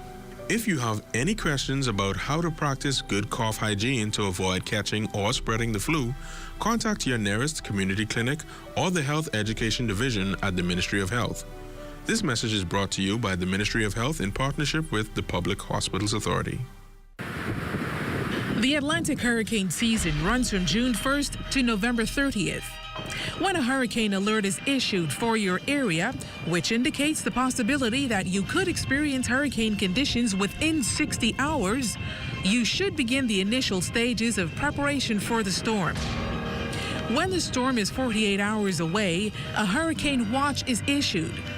Once a watch is issued, be sure to get updates from the Met Office via television or radio.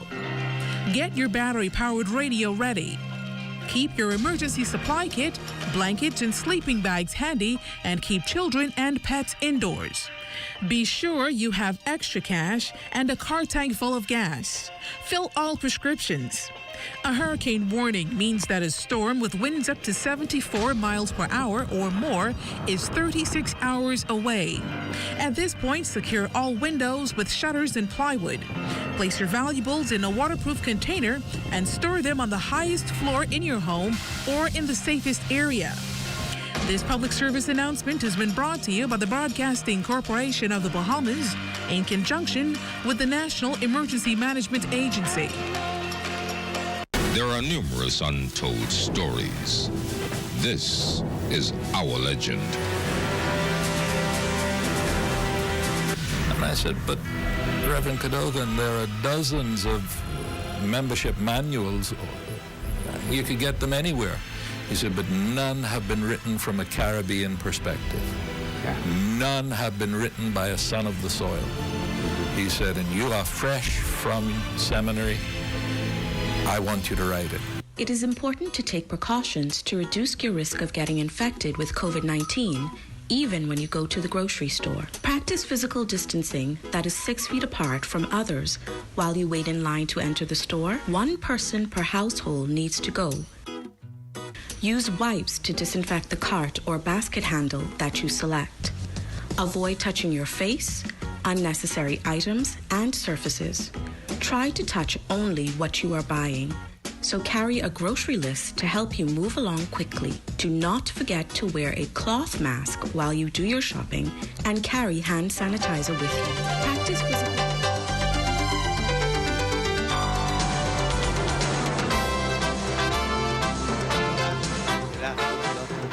Final segment of Direct Talk. I'm your host, David G., here in the capital city of Nassau. COVID-19, is it real? I was moved in the studio on the 4th of May when we did the discussion, hosted the show of COVID-19, is it real? Ladies and gentlemen, it is real. I was reminding my guest in studio today that Mr. Earl Thompson brought tears to our eyes when he talked about him being incubated in the United States for over 2 months, to the point of where the doctors asked his wife if she needed help with his funeral arrangements. They'd given up on him. That's how close he was to death. Bishop Simeon Hall relayed the story of how he had gone back to wearing Pampers, and he didn't wish this COVID-19 on his worst enemy. Former Prime Minister Ingram was affected by COVID-19 and was hospitalized at Doctors Hospital. The leader of the opposition, the Honorable Brave Davis, too had to be airlifted out of the Bahamas to receive treatment in the United States. It is real. It is not only real in the capital city of Nassau, but tell me, Dr. Garraway, are you seeing this surge in any other of the islands of the Bahamas? Oh, yes, definitely. So we've been receiving calls in the emergency department to receive patients from Eleuthera, from Bimini. I'm advised that South Andros is becoming a hot spot as well, and Freeport seems to be going into another surge. So the Family Islands are experiencing COVID-19 cases as well. Mrs. Walker, the hospital is full, the morgue is full. What advice, what can we tell these people for them to understand the seriousness of this deadly disease? But that is a reality. So when you say you come in one door and you go out the other, yes? You come in, you expect to get well and leave. Unfortunately, with COVID, it doesn't always work out that way. And yes, we are in a surge right now, even with bodies. The morgue has a capacity of 73, and we have 218 bodies. So yes, we are appealing to the members of the public who have loved ones with us to make arrangements as best they can to take care of their loved ones at their final resting place. To say that we want persons to stop engaging in at-risk behavior so that they are not exposed to COVID cannot be said enough. And of course, we say immunize. Get yourself immunized so that you can protect yourself and your loved ones. You're less likely to have a severe form of the disease if you're immunized. You won't put the strain on the healthcare system that we're currently experiencing because these persons who are presenting have no history of immunization and they're having the more severe form of the disease. As I indicated before, in the second wave, we had persons who were ambulant when they came to get help for COVID. Right now, these persons are coming, they are stretcher cases in the ambulance. They don't have the energy to sit up, and they are fighting for their next breath. That is the severity of the infections that we're seeing now. Dr. Gary, I know this question probably would have gone to Dr. Forbes, but maybe you can attempt to answer. What is the long-term effect of COVID? So the long hauler syndrome is being described nowadays. So HA mentioned fatigue. It's almost like a chronic fatigue syndrome. We've seen patients with long-term effects on the heart and the lungs, so continued trouble breathing, heart failure. Yeah, it's real that the acute infection is one thing, but we have persons with the long hauler syndrome that we'd like to avoid as well. Vaccines, is it available, and where can persons go to continue to get vaccinated from this deadly disease? Mrs. Walker? Yeah, you recall the vaccine committee is chaired by Dr. Marceline Dalregis, and her co-chair is Ed Fields. That committee has been charged with this yeoman's task. We have received the donations from COVAX, as well as what have made the procurement arrangement through the ministry to get COVAX and more vaccines. The Pan American Health Organization is also lobbying on our behalf for us to get additional vaccines. Our partners, international partners of America, is assisting us as well. You would hear that Dr. Dalregis, I think most recently as yesterday, would have indicating that they are still waiting for confirmation dates for when these new supplies will arrive. But yes, we are trying to make sure that we can give the persons the second dose who are eligible now for the second dose with what we have in country. And so the regular centers are open. They still are using the Loyola Hall as well as the Church of God and Fox Hill in St. Anselm's. Those are the centers that are always open. And persons can get their vaccination simply by making an appointment at bahamas.gov.vax, bahamas.vax.gov.bs, and you can make your appointments. And if I don't have a computer at home and unable to make an appointment online? The Church of God was the one that was always set up for the walk-ins for persons who need assistance. That's the Church of God of Prophecy on East Street, who are technology challenged, yes. That center was always the one set up for that. I know when we went to the break, Dr. Forbes was still holding. We want to make one more attempt to see if we can get her on the line. Dr. Forbes, are you still there? I am still here. Are you hearing me now? Yes, we can hear you clearly. We do apologize for the technical difficulties, but that's okay. We are persistent and we are consistent. We're not giving up.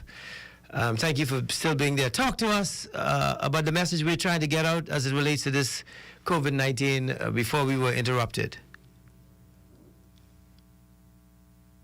Well, before we were interrupted, you were asking about if there are long-term effects from COVID. Yes. And yes, there are. So there are persons who've had COVID-19 that will have something called the COVID-19 long hauler syndrome. And this has a myriad of symptoms that can include difficulty concentrating, brain fog, tiredness, the sensation of breathlessness. Some people are describing hair loss, exhaustion, muscle and joint pains, feverishness, and general not feeling well. And this can go on for weeks or months. And doctors and scientists are studying it now because there's no definitive test to know if someone has the COVID long hauler syndrome.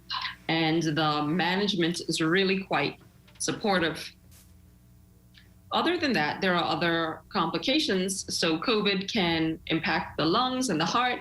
It can lead to long-standing inflammation of the heart and the vessels around the heart, and scarring and damage of the lungs. In fact, people with severe COVID-19, some of them, they have such damaged lungs, they actually need lung transplantation and centers that are able to support that. So yes, certainly there are long-term consequences of getting COVID-19, and we'll find out more as time progresses in terms of what will be the long-term consequences of this virus. All preventable. Vaccines and the public health measures, they have to be done in combination to see the best effect. At what point the Bahamas can achieve herd immunity, and do you see that in the near future? So generally, experts and scientists agree that herd immunity will be attainable when upward of 80% of the population is immune from COVID-19. And vaccines are the safest way to get immunity, because it means that you have immunity without actually having to go through the actual COVID-19 and taking your chances. And so that's how far we'll have to go. So we have started the vaccination program, but we do have some ways to go before we get to herd immunity. Have we seen the Delta variant yet here in the Bahamas? It hasn't been demonstrated, but we do have to know that COVID-19 is spread from person to person, especially when people are in close contact, and travel is an additional risk for getting and spreading COVID-19. And with our close proximity to North America, where Delta is the primary circulating variant, it's highly likely that Delta variant is here. So we await that information, but it could be contributing to what we're seeing in terms of this increase in the number of cases. So what do we need to do? We need to really follow those public health measures, because those will work. Do not get Delta. And vaccines are also effective to not get Delta. If you had one dose of the AstraZeneca vaccine, you'd be protected from being hospitalized from the Delta variant by 71%. And if you've had 2 doses of the AstraZeneca vaccine, you will be protected from being hospitalized from the Delta variant by up to 92%. And so it's very, very effective. And who can be vaccinated? Or who should be? Or who can't? Who cannot get? Who can and cannot get the vaccine? At this time, we have the AstraZeneca vaccine mainly. And so the indications are adults that are 18 years and older. And there are a few contraindications to getting that vaccine. And those might include having a severe allergic reaction to any of the vaccine components. And you can certainly discuss with your doctor or healthcare provider any other concerns that you may have. So these vaccines are a benefit versus the risk. And the benefit of these certainly outweighs the risk at this time. There is a very rare syndrome called the capillary leakage syndrome. People will be aware of that if they have that, and they should not get AstraZeneca. But those are the contraindications that are hard and fast. And what are your closing comments, Dr. Forbes, to the nation as it relates to this third wave of COVID-19?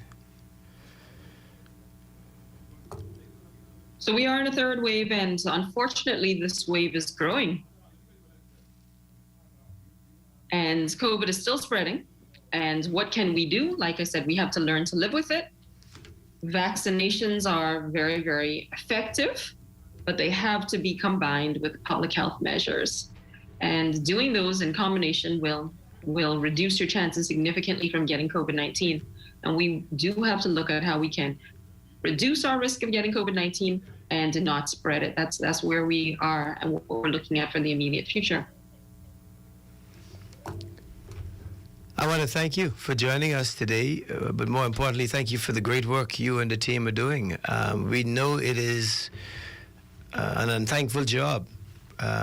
We know it is a strenuous job because of the amount of hours that is now required that you are putting in. And so on behalf of a grateful nation, we want to say thanks. Continue to give it our best. That's all we can do as we continue to fight. I'm going to close out with Dr. Garraway and Mrs. Lightburn Walker. But thank you for your patience of waiting on the line. Well, you're most welcome. Thank you for inviting me to join you. Thank you. Mrs. Mary Lightburn Walker, talk to us with your closing comments. Continue to herald the need of what is needed for persons to do who've not been vaccinated as you close out. I would encourage all Bahamians who are eligible to take the vaccine to to protect themselves and the persons they care for. Not only will you be taking care of your loved ones, by extension, you're taking care of the healthcare providers of this country. As we indicated before, they're getting tired. They are tired, and some of them are really at this point of burnout. And indeed, we have lost some of our healthcare providers. So if I say anything, please, the public health measures, make sure you're social distancing, hand sanitizing, and get the vaccination. Protect yourself and protect persons around you. And continue to wear your mask. And continue to wear your mask.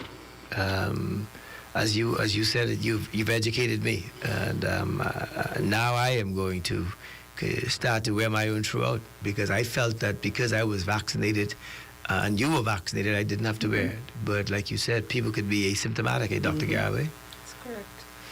Closing comments, Dr. Garraway. Thank you for being with us today. Closing comments. Thank you for having us.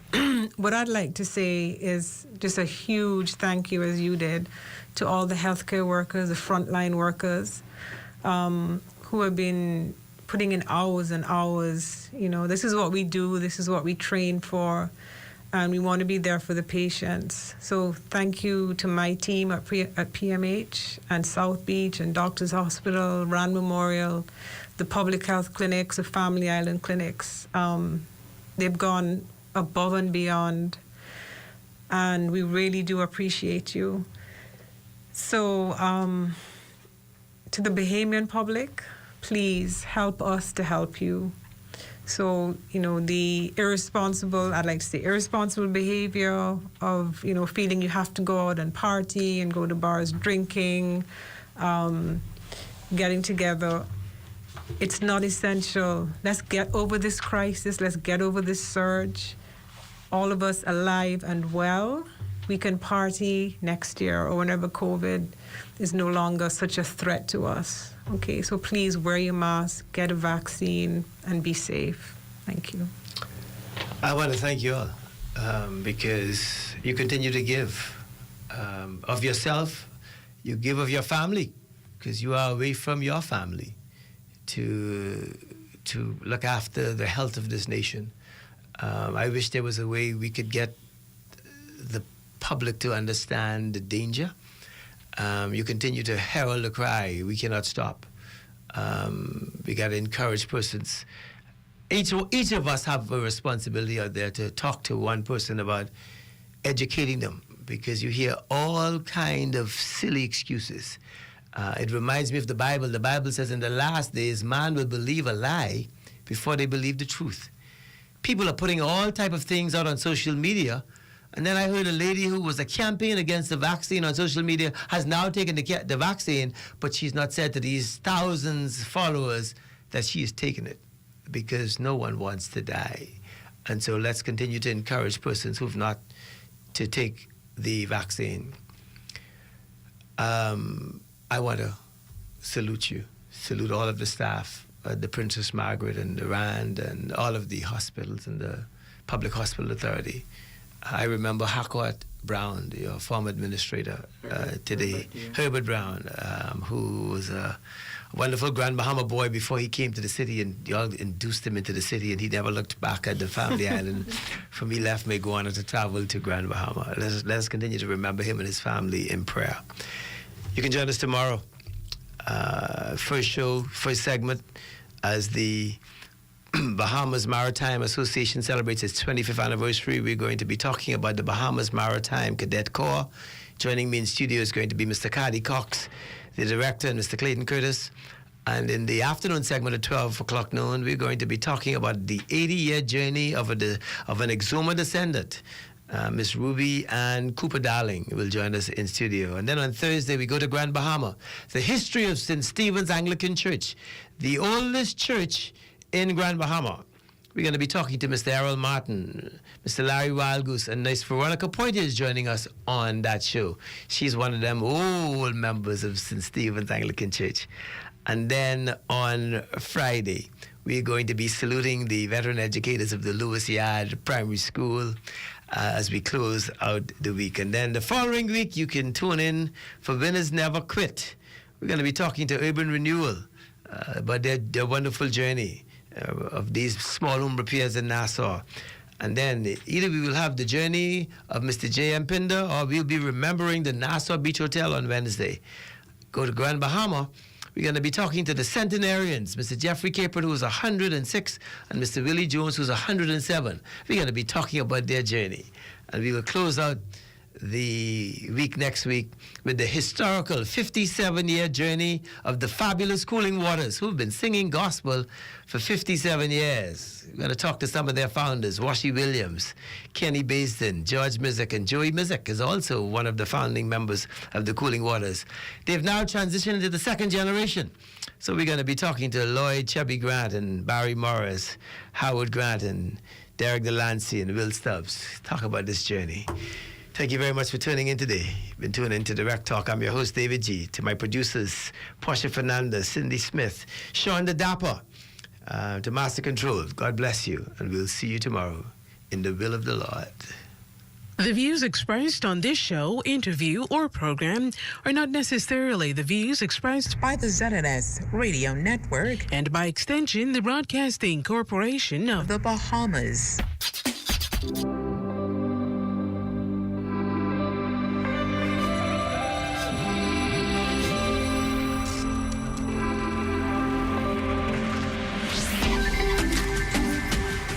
You're watching the ZNS Network, the People's Station. A story that has been passed down for generations.